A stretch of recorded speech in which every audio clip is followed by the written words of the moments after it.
রাম রাম বন্ধুরা, আপনারা কেমন আছেন অবশ্যই কিন্তু কমেন্টে জানাবেন। তো তাহলে দেখুন, আজকে আমি খুবই আনন্দিত। কেন আনন্দিত? কারণ আজকে তৃণমূল পার্টির তরফ থেকে স্বীকার করে নেওয়া হলো যে এই ছোটো ছোটো যারা ইউটিউবে খবর পরিবেশন করে, যারা যে সমস্ত মিডিয়াগুলো রয়েছে, ইউটিউব হতে পারে, ফেসবুক হতে পারে, যেখানে যারা ওই ছোটো ছোটো যে সংবাদ মাধ্যমগুলো রয়েছে, আমাদের মতন চ্যানেলগুলো, যারা ভিডিও আপলোড করে থাকে এবং সরকারের বিরুদ্ধে প্রশ্ন করে থাকে, তাদের এবার ভয় পাচ্ছে তৃণমূল কংগ্রেস এবার কিন্তু ভয় পেতে যাচ্ছে বা ভয় পাচ্ছে।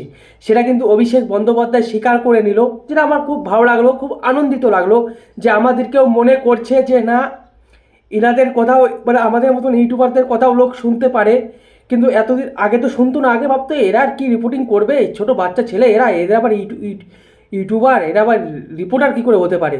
কিন্তু এখন মনে হচ্ছে না, তৃণমূল কংগ্রেস কিন্তু ভয় পাচ্ছে আমাদের মতন ছোট ছোট ইউটিউবারদের, কোথাও না কোথাও ভয় পাচ্ছে। তাই কিন্তু অভিষেক বন্দ্যোপাধ্যায় আজকে ঘোষণা করলেন, আজকে নয় কালকে ঘোষণা করলেন, তারা একটি নতুন জিনিস লঞ্চ করছে, যেটার নাম বলা হচ্ছে বাংলা ডিজিটাল যোদ্ধা। হ্যাঁ বন্ধুরা, ঠিক শুনেছেন, বাংলা ডিজিটাল যোদ্ধা। নামটা শুনেই বুঝতে পারছেন, আমাদের মতন যারা ছোটো ছোটো ইউটিউবার আছে, যারা সরকারের সমস্ত কাজ নিয়ে প্রশ্ন করে বা সংবাদ মাধ্যম করে, তাদের বিরুদ্ধে এনারা জবাব দেবে।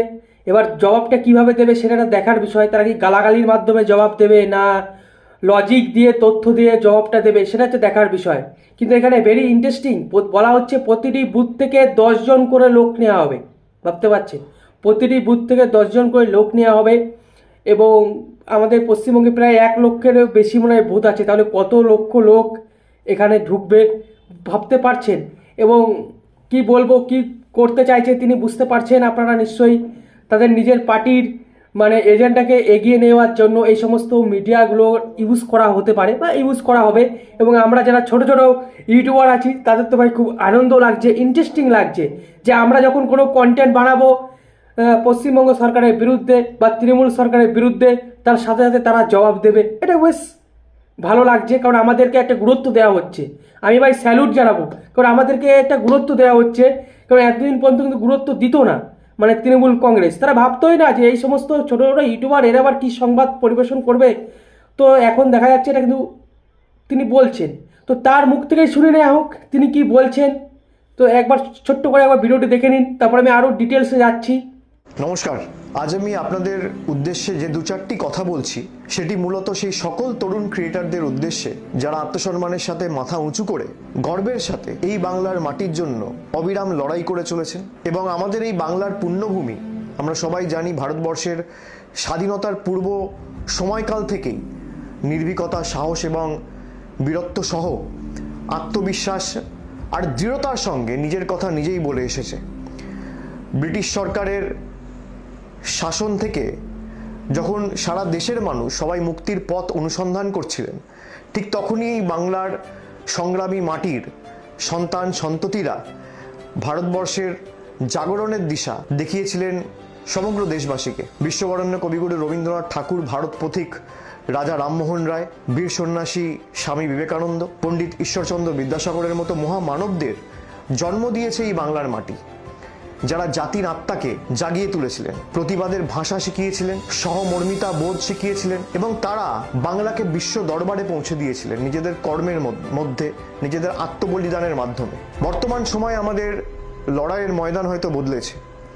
এই সময় দাঁড়িয়ে আমাদের লড়াই শুধু রাজপথে কিংবা সংসদের কক্ষে নয়, বা হাইকোর্ট বা সুপ্রিম কোর্টেই শুধু সীমাবদ্ধ নয়। প্রতিটি মুহূর্তে আমাদের লড়াই চলছে মোবাইল স্ক্রিনে, সমাজ মাধ্যমে, ডিজিটাল দুনিয়ায়। সেখানে বাংলা বিরোধীরা, দিল্লির জমিদাররা, বাংলা ভাষা বিরোধীরা প্রতি মুহূর্তে ধারাবাহিকভাবে, ইচ্ছাকৃতভাবে মিথ্যাচার ছড়াচ্ছে, কুৎসা রটাচ্ছে, বাংলার নামে অপপ্রচার করছে। এবং শুধুমাত্র তাই নয়, বারে বারে ইচ্ছাকৃতভাবে এই পুণ্যভূমির বাংলার সম্মানকে কিভাবে নষ্ট করা যায় তার জন্য একাধিক প্রচেষ্টা দিনের পর দিন চালিয়ে যাচ্ছে। আজকের লড়াই শুধু বন্দুক বা তলোয়ার দিয়ে নয়, আজকের লড়াই মোবাইলে, সোশ্যাল মিডিয়ায়, সমাজ মাধ্যমে এবং সর্বোপরি সত্যের বার্তা দিয়ে আমাদের লড়তে হবে। বাংলার আত্মসম্মান যারা প্রতিদিন নষ্ট করে বা আত্মসম্মানে যারা প্রতিদিন আঘাত করছে, যারা মিথ্যা ও ঘৃণার রাজনীতি ছড়াচ্ছে, সাম্প্রদায়িকতার বীজ বপন করছে, তাদের জবাব দিতে হবে তথ্য দিয়ে, পরিসংখ্যান দিয়ে, যুক্তি দিয়ে আর আত্মবিশ্বাসের সাথে বাংলার গৌরব দিয়ে। বাংলা বিরোধীরা এবং দিল্লির জমিদাররা তারা বাংলাকে শুধু অপমানিত করছে তাই নয়, দেশ তথা বিশ্ব দরবারে বাংলাকে ভুলভাবে উপস্থাপিত করছে। এই বাংলা বিরোধীরা বাংলার গৌরবকে নষ্ট করার প্রক্রিয়া চালাচ্ছে। যারা বাংলায় বসবাস করে না, বাংলা ভাষা জানে না, বাংলায় কথা বলতে জানে না, বাংলা পড়তে পারে না, যারা বাংলার হৃদস্পন্দনকে বোঝে না, তাদের বিরুদ্ধে আমাদের লড়তে হবে। এবং এই কারণেই আমি আজকে একটি বিশেষ উদ্যোগ চালু করছি, যার নাম হচ্ছে আমি বাংলার ডিজিটাল যোদ্ধা। এই ডিজিটাল যুগে জনগণের দ্বারা পরিচালিত এটি একটি বাহিনী বা একটা আর্মি বলা যেতে পারে। এমন এক বাহিনী যারা নতুন সৃষ্টিতে বিশ্বাস করেন, স্বপ্ন দেখতে ভালোবাসেন, যারা আমাদের মাতৃভূমি এই বাংলার কৃষ্টি সংস্কৃতি রক্ষার্থে সবসময় লড়াই করতে সদা জাগ্রত এবং সদা প্রস্তুত। এই যুব সমাজের যারা বাংলার মর্যাদায় বিশ্বাস রাখেন, তারা এই বাহিনীতে অবশ্যই যোগ দিন এবং এই বাহিনীকে তিল তিল করে গড়ে তুলুন। বাংলার ভাবনাকে যারা বিশ্ব দরবারে প্রতিটি কোণায় পৌঁছে দিতে চান, তাদের জন্য এই বাহিনী আমি বাংলার ডিজিটাল যোদ্ধা। সব তরুণ তরুণীরা যারা এখন আমার এই কথাগুলো শুনছেন বা এই ভিডিও দেখছেন, এই মুহূর্তটা আপনাদের। আগের প্রজন্মের চেয়ে আপনারা অনেক বেশি এগিয়ে, আপনারা অনেক তীক্ষ্ণ, অনেক বেশি দ্রুত এবং একে অপরের সাথে সংযুক্ত টেকনোলজির মাধ্যমে। আপনারা জানেন কিভাবে সত্যকে উপস্থাপিত করতে হয়, কিভাবে ট্রেন শুরু করতে হয়, কিভাবে মিথ্যার বেড়াজালকে ভেঙে চূর্ণ বিচূর্ণ করে সত্যকে উপস্থাপিত করে, সত্যের উন্মোচন করে সমাজের কাছে সঠিকভাবে উপস্থাপিত করতে হয়। তাই আপনারাই আজকের বাংলার এই আন্দোলনের মুখ। আপনি যদি বাংলাকে ভালোবাসেন, আপনি যদি বাংলার প্রতি আঘাত, কেন্দ্রীয় বঞ্চনা, ধারাবাহিক কুৎসার বিরুদ্ধে লড়তে চান, যদি আপনি বাংলার অপমানকে নিজের অপমান বলে মনে করেন, তাহলে আপনি একজন ডিজিটাল যোদ্ধা ও আপনার ফোনই আপনার একমাত্র অস্ত্র, আপনার যুক্তি আপনার একমাত্র ঢাল এবং আপনার ভালোবাসাই বাংলার একমাত্র শক্তি। যদি আপনি অন্তর থেকে বিশ্বাস করেন যে বাংলার সত্যিটা নিজের মানুষ থেকেই, নিজের মাটির মানুষদের থেকেই এই দেশ তথা বিশ্ব শুনুক, তাহলে সামিল হন বাংলার একজন যোদ্ধা হিসেবে আজই। যদি আপনি নিজের হাতে বাংলার ভবিষ্যৎ গড়তে চান, তাহলে সামিল হন বাংলার একজন যোদ্ধা হিসেবে আজই। যদি আপনি চান বাংলার নাম উচ্চারিত হোক গর্বের সহিত, সম্মানের সহিত, তাহলে সামিল হন বাংলার একজন যোদ্ধা হিসেবে আজ। বাংলার এই মাটি আমাদের মাটি, বাংলার এই মাটি দুর্জয় ঘাঁটি, এই কণ্ঠস্বর আমাদের, আর এই লড়াই আমাদের লড়াই। আজ থেকে শুরু হলো আমি বাংলার ডিজিটাল যোদ্ধা। চলুন সবাই একসাথে মিলিত হয়ে বিশ্বকে দেখাই জনগর্জন, ঐক্যবদ্ধভাবে বাংলার গর্জন কাকে বলে এবং বাংলার সংগ্রামী মাটি কতটা শক্তিশালী হতে পারে, এবং বাংলার সংগ্রামী মাটি যদি চায় তাহলে বাংলা বিরোধীদের কি হাল আগামী দিন করতে পারে। জয় হিন্দ, জয় বাংলা। তো আপনারা শুনলেন অভিষেক বন্দ্যোপাধ্যায় ঠিক কী বলল। শুনতেই পারলেন আপনারা যে আমাদেরকে কিন্তু গুরুত্ব দেওয়া হচ্ছে, ভালো কথা। কিন্তু তিনি যে কথাগুলি বললেন যে আমরা যারা মানে এই তৃণমূলের বিরুদ্ধে যারা ভিডিও তৈরি করি তারা মনে হচ্ছে বাংলার বিরোধী, এরকম একটা কথা বলার চেষ্টা করলেন, সেটাও ভালো কথা। এবং লাস্টে তিনি বললেন জয় বাংলা, যেটা বাংলাদেশের স্লোগান, যেটা আমি বারবার আমার ভিডিওতে বলে থাকি, সেটা তিনি চালানোর চেষ্টা করছে, সেটাও ভালো কথা। এবং তিনি বলছেন যারা বাংলা বিরোধী, যারা কোনোদিন বাংলা বলতে পারে না, বাংলা সংস্কৃতি, এই সমস্ত কথা তিনি বলেছেন। এবং বাংলা সংস্কৃতিকে তারা ধ্বংস করার চেষ্টা করছে বা বাংলা বিরোধী যারা করছে, এবং তিনি বলছেন বাংলার মান সম্মান যারা নষ্ট করছে। কিন্তু আমার যা মনে হয় যে বাংলার মান সম্মান যদি কেউ নষ্ট করে থাকে, তা তৃণমূল কংগ্রেস ছাড়া কেউ করছে না এই মুহূর্তে, মানে কেউ করতে পারছে না এই মুহূর্তে। বাংলার যে মানে মান সম্মান যেটা নষ্ট হচ্ছে, সেই 2011 সাল থেকে এখন 2025 এই পর্যন্ত সমস্ত মান সম্মান বাংলার যা নষ্ট হয়েছে, সেটা তৃণমূল কংগ্রেসের হাতের মাধ্যমেই হয়েছে এবং মাধ্যমেই হয়েছে, তারা আমি যথার্থ প্রমাণ দিচ্ছি। দেখুন, প্রথমে বলে নিই, এই যে অভিষেক বন্দ্যোপাধ্যায়, সেই অভিষেক বন্দ্যোপাধ্যায় যিনি ডায়মন্ড হারবার থেকে 8 লক্ষ ভোটে জিতেছেন, যিনি ভারতবর্ষের সর্বপ্রথম যতদূর সম্ভব 8 লক্ষ ভোটে। কিন্তু এইখানেও একটা সন্দেহ আছে, কারণ অনেক গণ্ডগোল আছে এই ভোটে। এই যে 8 লক্ষ ভোটে জিতেছেন, এটাতেও কিন্তু একটা গণ্ডগোল আছে। তারপরে ইনি সেই মহান ব্যক্তি যিনি হচ্ছেন লিভস অ্যান্ড বাউন্স কোম্পানির মালিক। আপনারা সকলেই জানেন PML এর মাধ্যমে যার 150 কোটি টাকার সম্পত্তি কিন্তু বাজেয়াপ্ত করা হয়েছে, ইনি হচ্ছে সেই মহান ব্যক্তি। তো বুঝতেই পারছেন কাদের জন্য মান সম্মান বাংলার নষ্ট হচ্ছে। তারপরে আরেকটু আমি কথায় ডিটেলসে আসছি ডিটেলসে, যে বাংলার মান সম্মান ঠিক কারা নষ্ট করছে। আচ্ছা, এই 2 দিন আগে একটা অ্যাকাউন্ট তৈরি করা হলো, সেই অ্যাকাউন্টের নাম হচ্ছে West Bengal state disaster management authority. কেন এই অ্যাকাউন্টটা তৈরি করা হলো? এই অ্যাকাউন্টটা তৈরি করা হয়েছে হাওড়ায় আইসিআইসি ব্যাংকে। কেন তৈরি করা হলো এটি তৈরি করা হয়েছে বলা হচ্ছে উত্তরবঙ্গে যে বন্যা পরিস্থিতি সৃষ্টি হয়েছে আপনারা সকলেই জানেন, সেখানে বহু মানুষের ঘরবাড়ি ভেঙে গেছে, ক্ষয়ক্ষতি হয়েছে, তাদের আর্থিক সাহায্য দিতে হবে। তার জন্য এই West Bengal state disaster management authority একটি অ্যাকাউন্ট কিন্তু খোলা হয়েছে হাওড়ার আইসিআইসি ব্যাংকে। এবার আমার প্রশ্ন হচ্ছে, এই যে West Bengal state disaster management authority খোলা হলো অ্যাকাউন্টটি ভালো কথা, কিন্তু আমার যে পরের প্রশ্ন, যে আমাদের রাজ্য সরকারের একটি অ্যাকাউন্ট আছে যেটি কিন্তু ওই দুর্ভিক্ষের সময় মানুষের পাশে সাহায্য নিয়ে যায়, সেটির নাম হচ্ছে চিফ মিনিস্টার রিলিফ ফান্ড। আচ্ছা, সেই ফান্ডটার তাহলে কেন, মানে কি হলো হঠাৎ করে সেই ফান্ডটাকে পাশ কাটিয়ে কেন এই নতুন একটি অ্যাকাউন্ট খোলা হলো, যার মাধ্যমে বলা হচ্ছে ওই উত্তরবঙ্গের মানুষদের সাহায্য করা হবে? এবং এখানেই শেষ নয়, এই ওয়েস্ট বেঙ্গল স্টেট ডিজাস্টার ম্যানেজমেন্টের অথরিটির অ্যাকাউন্টে অভিষেক বন্দ্যোপাধ্যায় 1 লক্ষ টাকা দিয়েছেন, মমতা বন্দ্যোপাধ্যায় 5 লক্ষ টাকা দিয়েছেন, এবং অরূপ বিশ্বাস তিনিও অনেক টাকা দিয়েছেন, এবং সমস্ত পশ্চিমবঙ্গবাসীকে বলা হয়েছে এই অ্যাকাউন্টে টাকা দিতে। এবার আমার প্রশ্ন হচ্ছে, এই যে অ্যাকাউন্টটা তৈরি করা হলো, মাননীয় মুখ্যমন্ত্রী বারবার বলে দিয়েছেন এই অ্যাকাউন্টটি কিন্তু কোনো আমাদের রাজ্য সরকারের অ্যাকাউন্ট নয়। তার মানে বুঝতে পারছেন এই অ্যাকাউন্টটির কিন্তু কোনো অডিট হবে না।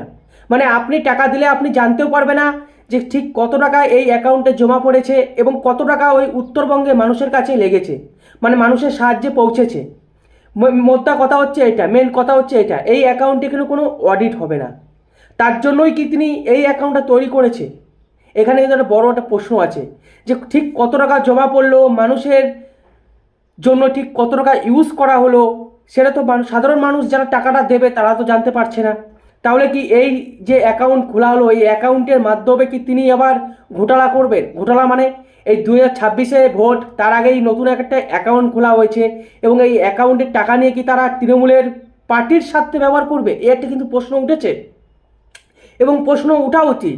যেখানে আমাদের পশ্চিমবঙ্গ রাজ্য সরকারের একটি তহবিল রয়েছে, সেই তহবিল বাদ দিয়ে এই অ্যাকাউন্টটা কেন খোলা হলো? এটা হচ্ছে সবথেকে বড় প্রশ্ন। আর এখানেই কিন্তু বোঝা যাচ্ছে যে কিছু একটা ঘোটালা রয়েছে। কেন ঘোটালা রয়েছে আরেকটি খবর আপনাদের আমি জানিয়ে দিই, যে খবরটি শুনলে আপনাদের চোখ পুরো কপালে উঠে যাবে। সেটি হচ্ছে রাজ্য সরকার আবারও ঋণ নিচ্ছে, 29,000 কোটি টাকা ঋণ নিচ্ছে। কত টাকা? 29,000 কোটি টাকা। এই যে 2026-এর আগে ভোট, আর কিছুদিন রয়েছে, কয়েক মাস বাকি রয়েছে, তার আগে এত টাকা ঋণ নিচ্ছে। কেন এত টাকা ঋণ নেওয়া হচ্ছে? এখন ঠিক কোন কাজে লাগানো হবে এই টাকাটি? এখন ঠিক কোন কাজে লাগানো হবে একটু আপনাদের যদি আমি এই বাজেটের ঋণের কথা বলি, প্রায় 1 লক্ষ কোটি টাকা ছাড়িয়ে যাবে। এই যে বাজেট হবে, এই বাজেট অধিবেশনে আপনারা দেখতে পারবেন আমাদের পশ্চিমবঙ্গ রাজ্য সরকারের যে ঋণের বোঝা সেটা 1 লক্ষ কোটি টাকা ছাড়িয়ে যাবে। এবং পশ্চিমবঙ্গের টোটাল যদি ঋণের কথা বলি তাহলে 8 লক্ষ কোটি টাকা। ভাবতে পারছেন, কিছুদিন আগে ছিল 6 লক্ষ কোটি টাকা। যেখানে আমাদের রাজ্য সরকারকে আমরা 2011 সালে কির জন্য এনেছিলাম, যে আমাদের পশ্চিমবঙ্গ গাড়ির মতন এগোবে, অন্ততপক্ষে কলকাতা শহর লন্ডন হবে, কিন্তু সেটা তো হলো না বাস্তবে, সেটা হয়নি বাস্তবে। কিন্তু বাস্তবে দেখা যাচ্ছে যে যে ঋণের যে পরিমাণ সেটা কিন্তু দ্রুত গতিতে বাড়ছে। 8 লক্ষ কোটি টাকা ঋণ। এখন বলতেই পারেন, এই প্রশ্ন যখন আমি করছি তখন আপনারা বলতেই পারেন যে কেন্দ্র সরকার আমাদের টাকা দিচ্ছে না, তার জন্য কিন্তু এই ঋণটা নিতে হচ্ছে। কিন্তু আমার প্রশ্ন ওইখানটাতেই, যে কেন্দ্র সরকার যখন টাকা দিচ্ছে না তখন রাজ্য সরকার কেন কোর্টে মামলা ঠুকছে না যে কেন্দ্র সরকার আমাদের টাকা দিচ্ছে না? এই বলে তো একটা মামলা ঠোকা যায়, কিন্তু একবারও তিনি মামলাটা ঠোকেননি। কেন ঠোকেননি মামলাটা? আপনাকে একটু কমেন্টে জানাবেন কেন ঢোকেননি। আর এই প্রশ্নগুলো করাতে যদি আমরা বাংলা বিরোধী হয়ে যাই বা পশ্চিমবঙ্গের বিরোধী হয়ে যাই তা হলাম, তাতে কিছু আসে যায় কি? এই যে 8 লক্ষ কোটি টাকা ঋণ হয়েছে এবং এই যে 29,000 কোটি টাকা ভোটের আগে ঋণ নেওয়া হচ্ছে, এটা ঠিক কোন কাজে লাগানো হবে? বাংলার সাধারণ নাগরিক কবে বুঝবে এই টাকাগুলো লাগানো হবে লক্ষ্মী ভাণ্ডারে, ভোট কেনার কাজে? আপনারা একটু ভাবনা চিন্তা করুন যে সমস্ত রাজ্যে কারেন্টের বিল খুবই সস্তা, সেখানে পশ্চিমবঙ্গে কারেন্টের বিল এত কেন বেশি? তারপরে যদি পেট্রোলের দাম বলি, পেট্রোলিয়াম, ডিজেল, কেরোসিন, এই সমস্ত জিনিসের দাম কেন বেশি? একটু মাথাটা খাটান। এই সমস্ত টাকা তোলা হয়, তারপরে উপরন্ত 29,000 কোটি টাকা তোলা হচ্ছে, তারপরে আবার পুলিশরাও টাকা তোলাবাজি করে। আপনাদেরকে আমি সেই ভিডিও দেখিয়েছিলাম, দুটো বালির ট্রাকের থেকে নিয়ে যায় 70,000 টাকা। তাহলে এত টাকা তুলে তৃণমূল সরকার ঠিক কী করবে বলুন তো? ঠিক কী করতে চাইছেন পশ্চিমবঙ্গটা? আর এই সব কথা বললে যদি আমরা হয়ে যাই বাংলা বিরোধী, মানে আমি আর কি বলবো, আপনারাই কমেন্টে জানান। এই যে নতুন একটি অ্যাকাউন্ট খোলা হয়েছে, এটা কির জন্য খোলা হয়েছে? এটা সবথেকে বড় প্রশ্ন, কারণ আমাদের রাজ্য সরকারতে একটা অ্যাকাউন্ট অলরেডি রয়েছে, সেখানে এটিকে কেন খোলা হয়েছে? এবং সবথেকে ইন্টারেস্টিং ব্যাপার কি জানেন? এই যে যখন অ্যাকাউন্টটি যখন খোলা হয়েছে, অরূপ বিশ্বাস নাম তো শুনেছেন, তৃণমূলের একজন বিধায়ক, অরূপ বিশ্বাসের মুখ দিয়ে বারবার বলে নেওয়া হয়েছে এই অ্যাকাউন্টের সম্পর্কে, যে অ্যাকাউন্টটা বারবার বলুন, আরেকবার বলুন। এবং অরূপ বিশ্বাস ছোট ছেলের মতন বারবার বলে গেছে, এবং সামনে কিছু মানুষ সেই অ্যাকাউন্টের তথ্য কিন্তু লিখছিল। আপনারা যদি একটু খোঁজখবর নিয়ে দেখবেন এই অ্যাকাউন্টটি কেন খোলা হয়েছে। এই প্রশ্নগুলো করতে গেলে যদি আমরা বাংলা বিরোধী হয়ে যাই তো ভাই খুবই সমস্যা। এই প্রশ্নগুলো কি করা যাবে না? যে রাজ্য সরকার ভোটের আগে কেন এত ঋণ নিচ্ছে, কেন নতুন অ্যাকাউন্ট তৈরি করছে? তাহলে কি এই টাকাগুলো দিয়ে আবার ওই ভোটের একটা খেলা হবে? তিনি কি বুঝতে পারছেন যে 2026-এ ভোটটা একটু অন্যরকম হবে? বাংলার মানুষ জাগতে শুরু করেছে, কারণ জাগতে তো হবেই। আমাদের পশ্চিমবঙ্গের যে অবস্থা, বিশেষ করে শাসন ব্যবস্থা, ল অ্যান্ড অর্ডার, প্রতি পদে পদে ধর্ষণ, রেপ, এইসব তো হতেই চলেছে। পশ্চিমবঙ্গ শীর্ষ তালিকায় পৌঁছে গেছে এই সমস্ত দিক দিয়ে। তার জন্য কি এই সমস্ত টাকা ঢেলে মানুষের মন জয় করা হবে? আপনারা অবশ্যই কমেন্টে জানান বন্ধুরা।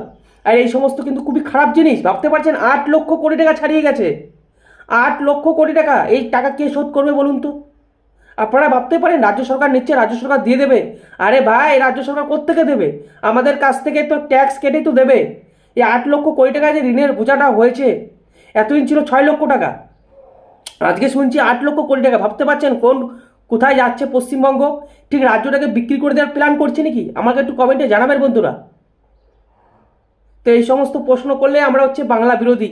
ভালো কথা, দেখা যাক এরপরে এই যে লজিক, তারা যে বাংলার নতুন একটি তৈরি করছে, বাংলার ডিজিটাল যোদ্ধা, তারা ঠিক কীভাবে উত্তরটা দিচ্ছে আমাদের। মানে আমরা যা বলবো তারই তো জবাব দেবে, সেটা আবার গালাগালির মাধ্যমে দিবে না যুক্তির মাধ্যমে দিবে, একটু আমাদের মানে শুনতে খুব ভালো লাগে। আর এই যে নতুন একটা যে অ্যাকাউন্ট খোলা হয়েছে, এটার একটু আমি কথা বলে দিই। দেখুন, আপনারা সকলেই জানেন তৃণমূলের এখন যে সমস্ত তাবর নেতা মন্ত্রী, তারা সবাই জেল থেকে বেরিয়েছে। আর জেল থেকে বেরিয়েছে মানে তাদের কাছে এখন টাকা নেই, কার্যত। টাকা থাকবে কি করে? তারা তো সবাই দুর্নীতির খাতে জেলে গিয়েছে। আপনারা সকলেই জানেন তিহার জেলে যেমন বীরভূমের বাঘ, তারপরে আরও অনেক নেতা নেত্রী আছে যারা কিন্তু জেলে গেছিলো, এবং তাদের যে সম্পত্তি আছে সেই সম্পত্তিগুলো কিন্তু বাজেয়াপ্ত হয়েছে। তাই তাদের কাছে এখন টাকা নেই। তাই ভোটে লড়ার জন্য বা ভোটে খরচ করার জন্য টাকা কিন্তু এই তৃণমূল বর্তমানে নেই। তাই কিন্তু এই যত মানে বুদ্ধি খাটিয়ে, কলা কৌশল খাটিয়ে নতুন একটি অ্যাকাউন্ট তৈরি করা হয়েছে।